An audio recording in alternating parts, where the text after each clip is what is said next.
I think the biggest lesson that I've learned is that A, never create an indispensable employee, but B, um, if your gut says that you should let this person go, to do it immediately and deal with the consequences, but prolonging it for years, that's how you're going to kill a business.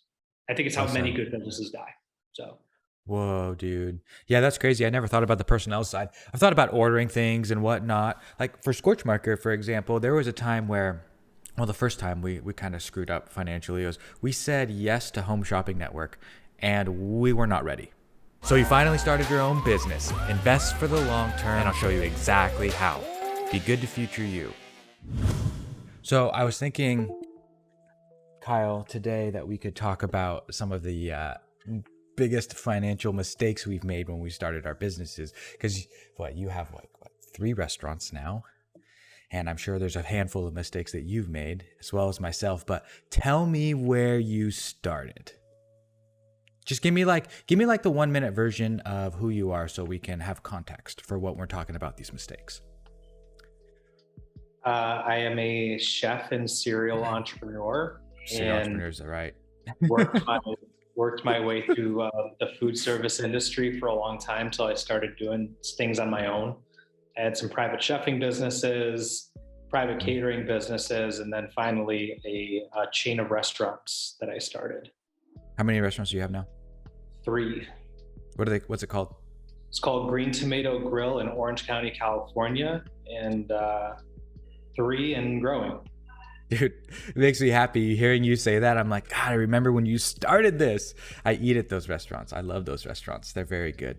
They're very, Yep. very good. So, in building restaurants, of course, there's a lot of shit you don't think about. There's a lot of stuff you can't think about. Mhm. Same with me. There's a lot of stuff I haven't been able to think about either. Which can you think of anything off the top of your head right away that screams out at you like, oops? From opening, Yeah, from opening, anything that's off the top of your head, because I we mean, don't know like so when these lessons will help people. yeah, because I mean, really, the restaurant was the first time that it was a real business. Everything before that, like you'd probably call it like side hustle. Mm-hmm. Like I wasn't keeping my Mm-hmm. books, I wasn't paying taxes correctly. Like Mm-hmm. everything before that was just kind of done on my own. And I'm used to be the boss and managing people, but I wasn't doing it right, you know? Mm-hmm. So it's when the restaurant started, it's like you've got to do things right because the government's watching you. You've got regulatory agencies, OSHA, and you've got tons of stuff, just HR related things that I had no idea that you have to do those things to not get sued, basically. Mm-hmm. Which So one of I those? started I was a chef. I thought my job was make recipes, train the cooks, but I was a chef and owner, and I just didn't know what owner has to do, and I learned that very quickly that owner is more than a full time job. So I cannot tell you how many people have said those words to me. Like, I'm really good at making cookies, but I just don't know the business side of things. I'm so good at SEO, but I don't understand the business side of things. Happens all the time. Happens I got all the lucky time. though. It turned out that I was a chef who preferred being a CEO. I can see I that. like being the boss. I like being a manager of people, and I like that side of the business. And I think most chefs that are truly creative, probably more creative than I am, they probably don't relish that side of the business and Mm, find a lot more pain in it than I did. hmm. That's pretty lucky that you were. Yeah, I see what you're saying. For Yeah. two, it's fortunate. That's the word I'm looking Yeah, for. it's like a mixed bag. Like I'm not the Uh huh. greatest chef in the world because I'm Uh huh. also a good manager of people. There's Yeah, plenty of yeah. chefs that are way better than I am that can't manage people. So like I don't think you can ever be great at everything. Hmm. So I agree. I'm just sort of this mixed bag of tools. Do you agree with playing to your strengths and supplementing your weaknesses? Of course. Nice. Of course. What are some of your weaknesses as a CEO? We will, and we'll talk about that in a minute. But what are some of the weaknesses you have as CEO? I know what mine are. Um there's like the personality ones, and then there's like the things that like directly impact business. So like I'm not an analyst and I do not like poring over spreadsheets. Mm-hmm. And so I lucked out in that my business partner checked that box. And he loves Yes. to dive into efficiency and look at our food and labor costs and understand why didn't we make money today? Why did we make money today? Mm-hmm. And because of that, like when he comes up with the answer to the why of it, when we need to get into action, that's where I come in. And I'm like, well, here are the things we're going to do now that we know what the problem is. So we really balanced each other out really well. And I don't think a lot of people do well with partnerships for many, many reasons. No judgment. I just got lucky. For one, I like to collaborate. And for two, I found somebody that counterbalanced me well. So that was kind of how our relationship led to a successful venture. Do you think you'll do it again by yourself or with partners?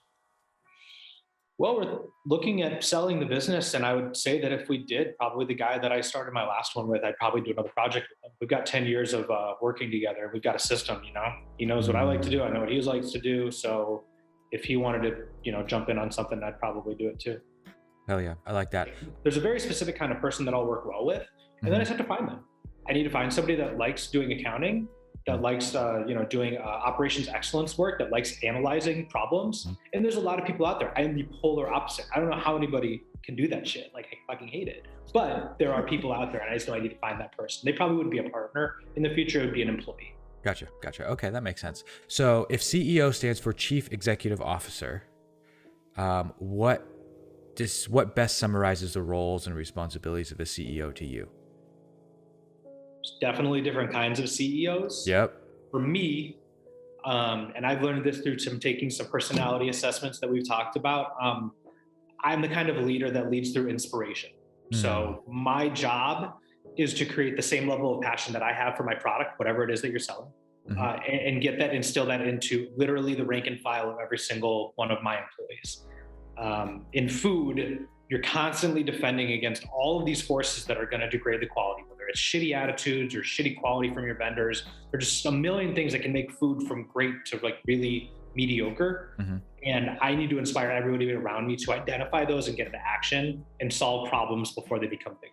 So that's like how I looked at what my day-to-day job was. And that can be how cashiers talk to the customer.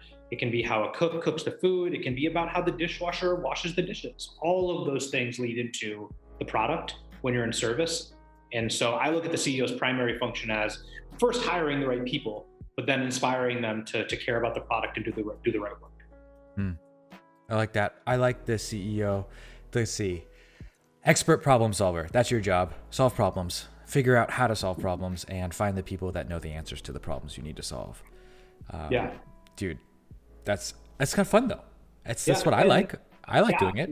Some people hate it, which blows me away because I think it's the coolest thing ever. Like most of the time, if you give me a complex problem, 80% of the time within my niche industry that I know very well now, I think I'll give you the right answer off the cuff in less than 30 seconds. That could take a more novice person a couple of months to know the right answer because they'll have to try and fail. Whereas I've kind of iterated and failed so many times, there's really not many problems I think that you can give me in a restaurant setting that I won't know, okay, this is what we do. This is what we do because I've done it wrong 5 times. Like, of course, that's what you do next. So, and that type of experience is pretty invaluable. 100%. What are some of the most expensive mistakes you've made? I've been thinking about and okay, the easy one is when we were opening up our 3rd restaurant, we were buying an asset sale or a business sale there was a restaurant already there. So all the equipment's there, everything's like literally sitting inside of the building and it's still open, but it's for sale. And we knew that they were in trouble. Most people don't sell businesses unless they're going out of business for that matter. So we were sitting down with them and they were like $100,000. And that's for like all of the equipment. The infrastructure brand new is worth like 300 grand. So 100 grand, like that's not a bad deal. So we negotiated them down to 70. And we were really in a hurry to get open on the 3rd one. We had our cash. So we were ready to go. And then we come to find out a couple of months later that the entire brand shut down completely, which meant that we literally, A, if we just waited, but B, if we'd seen the writing on the wall a little better, we could have gotten into that unit for $0. Oh, so gotcha. That was a $70,000 decision that I signed on the dotted line that 3 months later I knew could have been 0. So that was immediate and a tangible lesson of negotiation in real estate and doing a better background search on who you're doing business with, which with better due diligence would have saved $70,000. Due diligence, man. Due diligence. Checking all your facts. Yep. So that was a quick and easy way to lose $70,000, but I've lost way more money over time by keeping in toxic managers. Oh, I didn't even think about keeping Yeah, toxic personnel. yeah. Shit. It came to me when I was thinking about this a couple of days ago. I kept many people, but there's Yeah. like one particular manager that probably over the course of their term not only devalued my brand and business, but probably like the realized like losses are in the millions, truly Mm-hmm. millions. There have been a couple of people that were so senior in my company that they were indispensable. I was afraid to fire them because I didn't know what I would do without them. And I kept them on, and it almost destroyed the business. So I think the biggest lesson that I've learned is that A, never create an indispensable employee, but B, um, if your gut says that you should let this person go, to do it immediately and deal with the consequences, but prolonging it for years, that's how you're going to kill a business. I think it's how many Awesome. good businesses die. So Whoa, dude. Yeah, that's crazy. I never thought about the personnel side. I've thought about ordering things and whatnot. Like for Scorch Marker, for example, there was a time where, well, the first time we kind of screwed up financially was we said yes to Home Shopping Network and we were not ready. Home Shopping Network was going to go online on air for a commercial, like a 6-minute ad spot or a 6-minute spot and then an 8-minute spot twice in one day. I hired talent to go out there and do the shoot for me because I was afraid to be in front of the camera. And we were only like a year and a half into business. I was still shrink wrapping the markers in my garage and still like making each individual unit.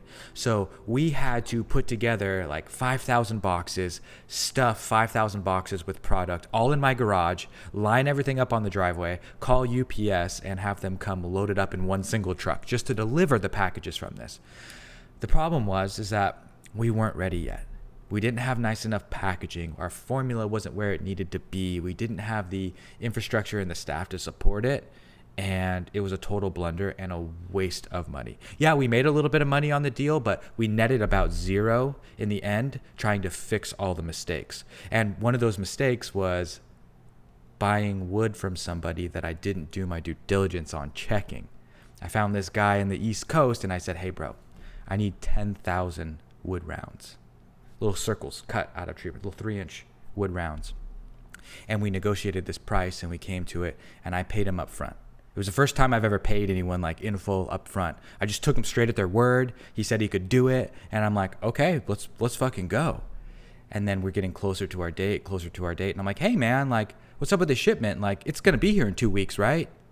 Hey, do you know anybody that can sand these woods? I'm thinking about like maybe going to a prison camp and seeing if I can use their prisoners as laborers to help me sand. And I'm like, whoa, are you serious right now, dude? Like, you haven't figured this out yet? I already paid you $10,000. Oh, everything was late. We had to delay the HSN shipments, and I ended up eating most of that cost, and it turned out to be incredibly expensive.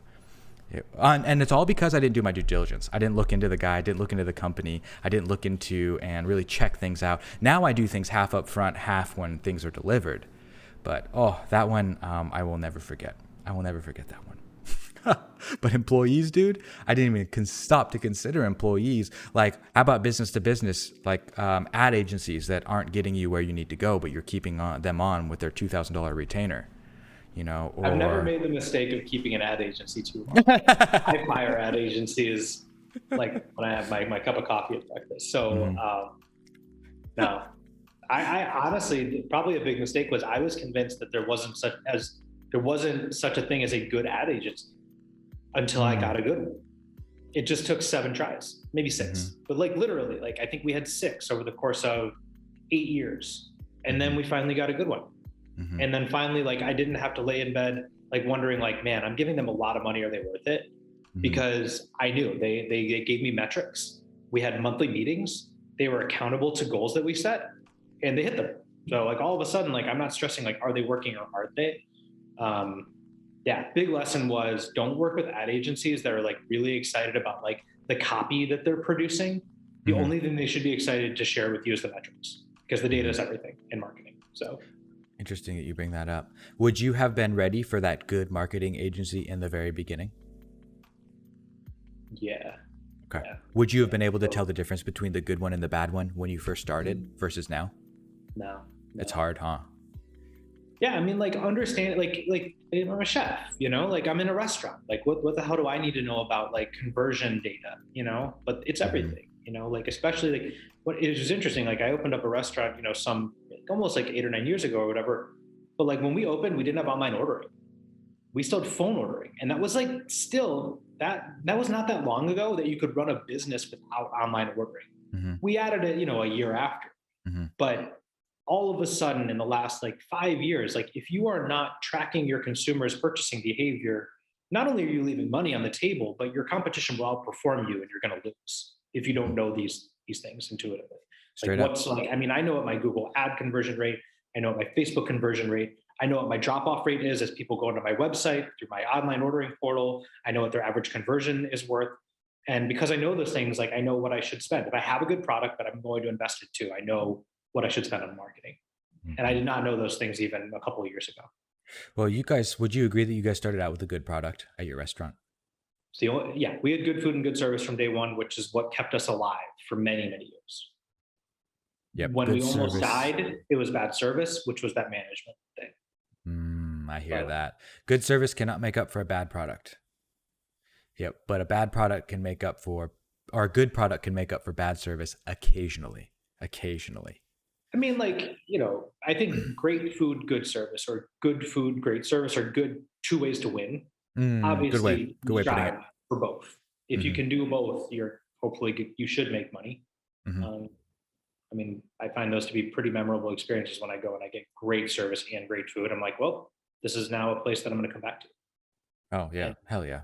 doesn't matter how efficient your marketing is. If customers do not return to you, at least in the restaurant industry, there's plenty of companies you can run where you only need to convert one sale, but not in that That's business. that's true. If you had to pick a different business, I mean, we both agree that food is hard. You've been in food for a long time. We talked about this the other day, the unique combination of service and a product, all wrapped up into one with personnel management, like physical locations. It's every single aspect of all the challenging parts of running a business, all in one location. So if you could go back in time, knowing what you know now, would you still do restaurants or would you go a different direction? Well, hypothetically, I'm selling my business maybe in the next year or two, right? Hmm. Hmm. And let's just say that happens, and I have a pretty big nut. I'll obviously start a new business. The question is like, would I start one after that or not? Hmm. And it's going to be a very tough decision. But I have always wanted to take the decade. Well, I've been in the food industry for 25 years. So Hmm. I'd love to take that experience and try to see if I could really build one right from day one rather Hmm. than build one and then hemorrhage money for like a decade before I can make money. Because there are restaurants that can open and make money from day one and just keep printing it. Hmm. They're insanely few and far between, but it can be done. And I think usually those ones are people that have tried and failed enough times to say, this is my product, this is my vision, I know how I'm going to manage, I know my marketing company, I know my human resources elements, I know how I'm going to put Hmm. all of these things together already. And then like some of the personnel are already tried and tested. Hmm. And so I'd like to try to build a Yeah, perfect company. Like I see what you it'd be mean. a fun exercise. Assembling a major league team, Yes. learning But everything you need to learn, and going to the major leagues. I love that shit. yeah, the problem is this industry is so dynamic and the pandemic has just accelerated everything. So the truth is like everything is different this year than it even was 2 years ago. So Mm, it's hard to interesting. be a master in this business Now, as it is in any. what? Okay, so this year the government gave tax breaks to businesses for spending money at restaurants. You can write off whatever you spend at a restaurant as long as the owner or one of the employees is eating the meal.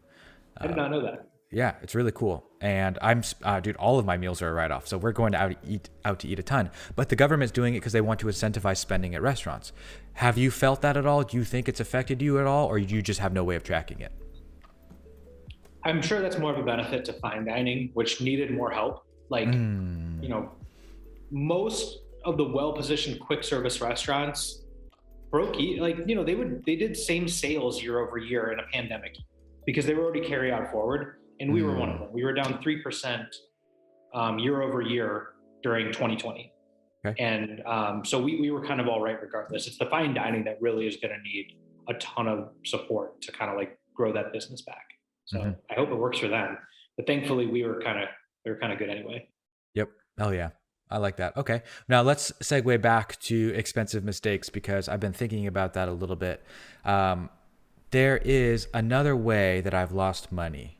Another way that I've lost money. And once you brought up the personnel thing, it just opened up this Pandora's box of like losses I didn't even think about. Our most our most lucrative channel is on Amazon for selling our products. Just most people will bounce to Amazon. They'll see an ad, they'll bounce, they'll buy there because they know the benefits they get. Mm-hmm. It was my best performing channel, and I didn't have someone specifically running it. Didn't have someone specifically running. I wasn't spending the money to nurture my best performing channel. I wasn't putting energy and effort into it, even though it was bringing in most of our revenue. And until like last week when I put someone on the task. And the losses there versus what we could have gained is significant. And so if you, my understanding now is put your energy where the revenue's coming in so you can nurture that instead of having shiny object syndrome where I'm bouncing around, dude, trying to make monies in all different kinds of ways, not focusing on the bread and butter. Yeah. Yeah, that was an expensive lesson over the last couple of weeks. Yeah. Trying to think of how that like lines up for us. Like, it's sort of a different lesson, but like we just had to use sales to fix everything. hmm And I think like what I was thinking when you said that was like we were always pretty good at finding sales. hmm I see like with my partner, we literally walked door to door in our neighborhoods and hit tens of thousands of doorsteps, dropping off our menus by hand and saying hello to the neighbors if they were out cutting the lawn. And Hell we yeah. built deep relationships with our community that we're capitalizing on many, many years later. That's like the reason that we are now entrenched in the cities that we're in, which if Mhm. you're in the restaurant business, like walk door to door. Until you walk door to door to 10,000 doors and you're still not doing the sales volume that you're doing, like I don't think you're trying hard enough. But one thing that I was thinking was that we were always focused on growth. And then sometimes you need to kind of look back and ask yourself if you need to change from growth to efficiency, I guess. So like, Yes. have you ever been in the position where like all you're doing is focusing on the sales channels and never asking yourself, well, am I making enough margin in this area? You know? hmm And that was an area that we kind of just toggle back and forth. I feel like it's like every 6 months. 6 months is gross, and then 6 months is efficiency. And I think so long as like you shift the focus, because I don't think you can do both at once. I don't know hmm any business that is focused on top line revenue growth while simultaneously significantly reducing costs. Maybe a giant business out there can do both at once, but I think most mid to small size businesses, you're kind of one or the other. hmm So I just like think it's important to do one at a time, but know when you need to switch back and forth. hmm Gotcha. So if someone needs to go learn these lessons, like where do they learn them? How do they learn them? Where can they go for resources wise? So I've used many consultants, and um, in California, there's a wonderful organization that I have to assume is national. It's just under a different brand name called s-corp. Mm. That's the Southern California Organization of Retired Executives. And we went to some meetings there and ended up connecting with a former VP of Wendy's. Not a bad guy to have meeting you for coffee once a month to look over your books and give you some pointers. So sometimes like you just need one key resource in your respective industry, and not only can they be of value to you, but they can just connect you with so many more people that are in their circle. So Well said. find one, like wherever you have to go, but like there are a ton of free resources, especially within the retired executives community. These guys are all in their 60s and 70s and 80s. They play golf pretty much every day, but they want something to exercise their brain on. Like they don't want to just like take the 50 years of experience they had in business and just sit on it for the rest of their lives. And most of these guys are happy to give that education away for fun and for free. So that was a good find for us early on. Nice. No, that's huge, dude. That that's huge. I found my Wendy's guy at San Bernardino College. I went to the head of the entrepreneurial business department. My barber was a student of him at the time, and I said, "Hey, I have some questions I need answers to." I actually found the list of questions the other day in an old notebook, and I read through them, and they were all the same questions that people ask me on Zoom and on TikTok. It's fucking crazy. But anyways, I found this guy and I said, "Hey, can you figure out how to get me a meeting with him? Like, I just need to ask someone questions." So she said, "Yeah, actually, we're working on a project right now. he said he would meet us for dinner and answer all your questions if you let me come to absorb the information too. And I said, oh my gosh, yes, of course. And so we went and we had Mexican food, and he just laid it out. I was like, rapid fire, like, I don't know what to do. And he's like, oh, we could do this, we could do this, we could do this. And oh, dude, it was a game changer. But all I had to do was ask. And I feel that most people are afraid to ask in that situation too sometimes. And not asking will fucking destroy you.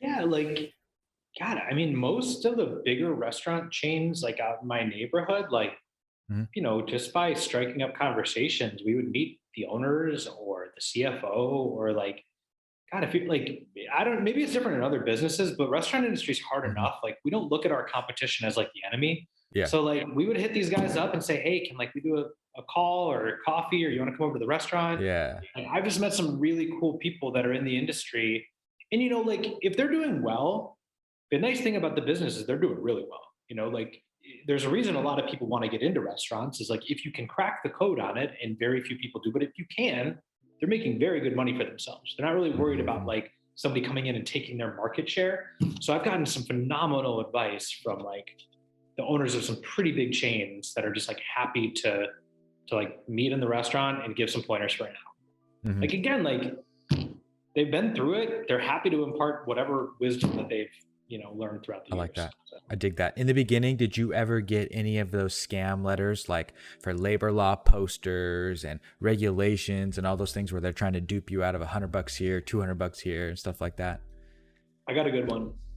We got a Yeah. call one day from Southern California Edison, which is our I municipal love this electric story. provider. Municipal electric provider.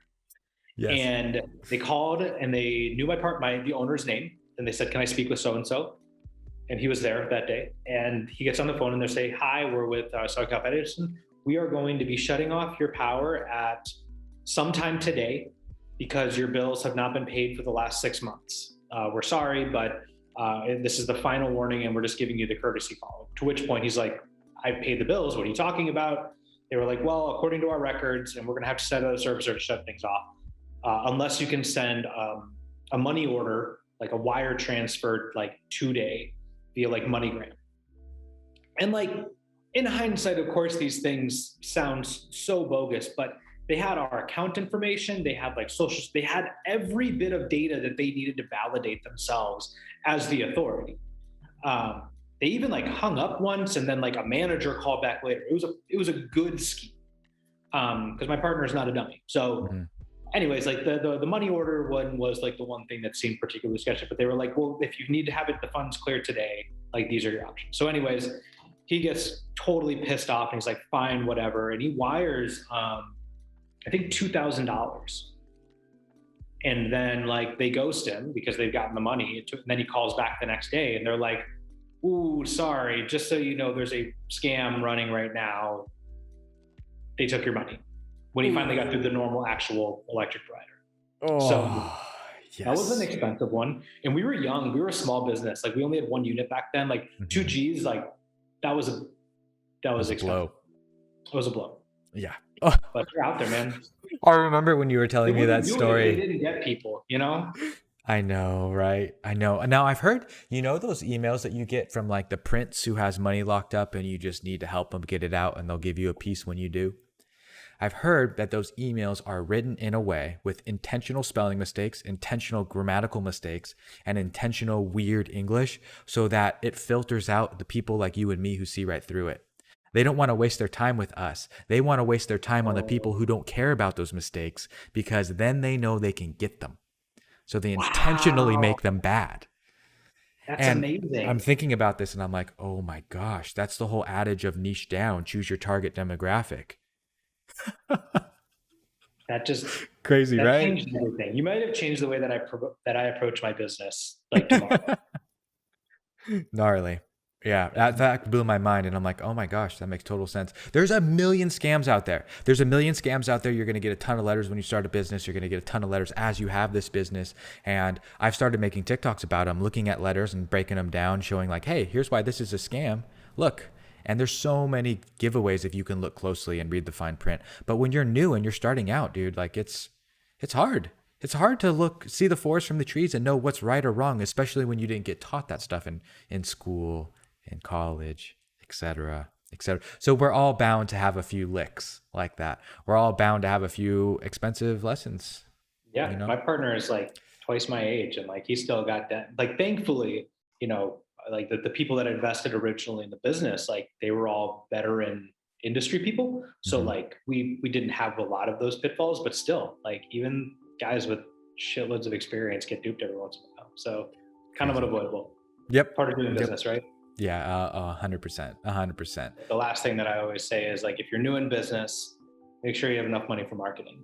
That's like Mm. whenever people come to me and say I want to start a restaurant, be like, A, you've under budgeted for everything, but you probably really under budgeted for your marketing budget because you can Is have a great product, but if people don't know about it, you're not in business. And uh, I certainly undervalued that for many, many years until I understood that you got to pay to play. People, it's not like the field of dreams. People don't just show up. They don't know about, if they don't know about you, they don't show up. So if you've got it, I think it probably applies to a lot of businesses, but that's like my one thing I always like to share to people whenever I'm giving them stuff. I like that. I didn't know that. I thought I could just build a business course and people would show up and start taking it, and they would just go. They would just buy it. No, dude. No. You have to put yourself out there. There's so much fucking information coming at people all day long. How do you interrupt that? How do you become important? How do you get some of that attention? And marketing. Yeah, and it's old school, but like if you literally can say I don't have 2 cents to spend on marketing. Uh-huh. If you're in my business, door to door, print 10-cent menus and walk, get some exercise, go see the sun, go meet your neighbors, join your local community organizations. But like it's that or doing it on the internet. But no matter what, Yeah. people got to meet you if you're going to be the face of the business and see you in order to patronize your product, whatever it is. Yeah, I could agree with that. You have to build relationships, and oftentimes it's one by one. Because I'm sure there's some customers that you met when you guys were going door to door that still go to Green Tomato regularly. Yeah. Some of my best customers are actually Yelp complaints. Really? I followed up with them and then I made amends to them. Then I saw them in person and I made a personal connection. And I've had somebody that said, this is like the worst service on the planet. I'm never coming back here. I got them to come back. And like, honest to God, they've been a regular for 6+ years. Dude, that makes me happy. It happens. You never know who's going to turn into an evangelist for your brand, right? Indeed. I like that. That's a good place to end it. I love Thanks for it. hanging out with me, Kyle. See ya. Bye.